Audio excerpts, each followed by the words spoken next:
الحمد لله رب العالمين والصلاة والسلام على أشرف المرسلين نبينا محمد وعلى آله وصحبه أجمعين. Welcome to Islam step by step, and with the 6 pillars of Al-Iman: believing in Allah subhanahu wa ta'ala, believing in the Lordship of Allah subhanahu wa ta'ala, the oneness of Lordship of Allah subhanahu wa ta'ala, Tawheed al-Rububiyyah. Allah subhanahu wa ta'ala is Ar-Rabb, is the Lord of all that exists. The Lord means the creator, the sustainer, the one that gives life and death, the owner of all things, the one that has the sovereignty of the heavens and the earth. All that belong to Allah subhanahu wa ta'ala alone. He has no partners in this. He has no one whatsoever that would control these things except Allah subhanahu wa ta'ala. So part of believing in Allah subhanahu wa ta'ala, to believe that the creator is Allah subhanahu wa ta'ala, and He's the only creator. No creator but Allah. No provider except Allah subhanahu wa ta'ala, because He's the creator of all things. And Allah subhanahu wa ta'ala, as He mentioned in the Quran, أَمْ خُلِقُوا مِنْ غَيْرِ شَيْءٍ أَمْ هُمُ الْخَالِقُونَ. Were they created from nothing, or are they the creators? Human beings, nobody would ever claim that they created anything. So the question is, are we created from nothing? Nothing does not create, because nothing is nothing. So therefore, we are created by the Creator subhanahu wa ta'ala. And that goes back to the proof about the existence of Allah subhanahu wa ta'ala. So since Allah subhanahu wa ta'ala is the creator of the heavens and the earth, so by necessity, since He is the only creator, therefore He is the only provider. Because any of the provisions that we have in this life is all created by Allah subhanahu wa ta'ala, since He's the creator of all things.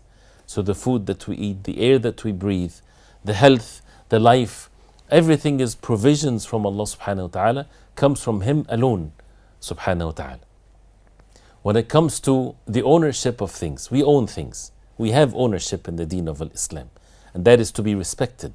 The things that I own versus the things that you own.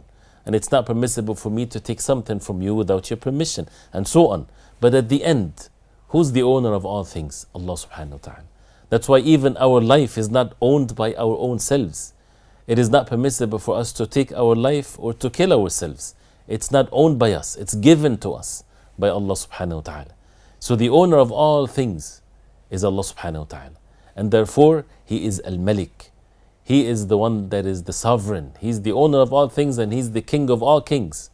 People in this life, they might own things, but they don't have the full authority over it. The government will induce or introduce taxes for the person, for example. And if he doesn't pay it, they might take his house away. Right? Allah subhanahu wa ta'ala is the owner of all things, and He is the king of all kings. And nobody is to rule something against Allah subhanahu wa ta'ala. In al-hukmu illa lillah. In the rububiyyah sense, in the lordship sense, that Allah subhanahu wa ta'ala is the Lord of all things, and everything is in the universal sense owned by Allah subhanahu wa ta'ala, so He's the king of all kings. Also Allah subhanahu wa ta'ala, life and death in the control of Allah. He's the one that gives life. And when we ask the question, do you or anyone remembers the day that he was born? We don't remember that day. Nobody remembers that day. We had nothing whatsoever. Wallahu akhrajakum min butuni ummahatikum la ta'lamuna shay'a wa ja'ala lakum as-sam'a wal absara wal af'idata la'allakum tashkurun. Allah subhanahu wa ta'ala brought you out from the wombs of your mothers not knowing anything, and He gave you the eyesight and the hearing for you to be grateful to Allah subhanahu wa ta'ala, and the hearts for you to be grateful to Allah subhanahu wa ta'ala. So the one that gave us life is not ourselves. We did not make a decision, I want to give life to myself. It was given to us.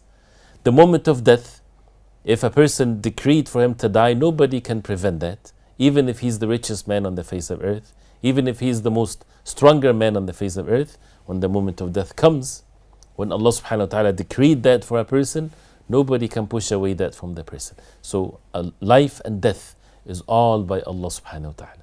This is the oneness in belief that Allah subhanahu wa ta'ala is the only Lord, the oneness in Lordship.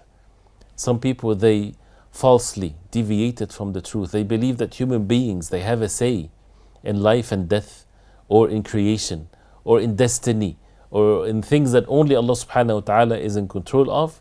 This is falsehood, this is deviation, this is deficiency in one's mind actually. And one of the very first and basic steps of corruption is contradictions. And you won't find that in the deen of Islam. Contradictions does not exist in the truth. The truth is not contradicting. People upon falsehood, they fall into contradictions, and therefore this is all grounds for corruption. So if a person believes in Allah subhanahu wa ta'ala existing, being the creator of the heavens and the earth, then everything will fall in place. That means He's the only provider. He is the one that is the owner of all things, the king of all kings. Life and death is in the control of Allah subhanahu wa ta'ala. And Allah subhanahu wa ta'ala, when He called people to worship Him alone, He would call them, and this is the way of the Quran, always calling them with the rububiyyah of Allah. Read the verses in Surah Al-Furqan, for example. Read the verses in Surah Al-Baqarah, the first call from Allah subhanahu wa ta'ala to humanity. يا أيها الناس اعبدوا ربكم الذي خلقكم والذين من قبلكم لعلكم تتقون. O mankind, worship your Lord. اعبدوا ربكم. Not worshipping anyone, but worship your Lord, the one that created you, and the one that created those who before you, لعلكم تتقون, so that you would attain the taqwa, the fear of Allah, to worship Allah subhanahu wa ta'ala alone. Prophets of Allah, when they called their people to worship Allah subhanahu wa ta'ala alone, they called them to believe, since they believe in the sustainer being Allah subhanahu wa ta'ala, then فَبِتَغُوا عِنْدَ اللَّهِ الرِّزْقِ وَاعْبُدُوهُ وَاشْكُرُوا لَهُ. So therefore seek provisions from Allah, only from Allah, and worship Him and be grateful to Him. So everything that Allah subhanahu wa ta'ala created is a sign that He is the Lord of the Alameen. Alhamdulillahi Rabbil Alameen, the Lord of the Alameen, the oneness in Lordship to Allah subhanahu wa ta'ala. Part of the belief in Allah subhanahu wa ta'ala, the belief in Allah, the creator of the heavens and the earth, is to believe in His rububiyyah, that He is the only Rabb. We continue inshallah ta'ala. Until next time, we ask Allah subhanahu wa ta'ala to make us among those who are firm upon His deen. وصلى الله وسلم وبارك على محمد وعلى آله وصحبه وسلم. والسلام عليكم ورحمة الله وبركاته.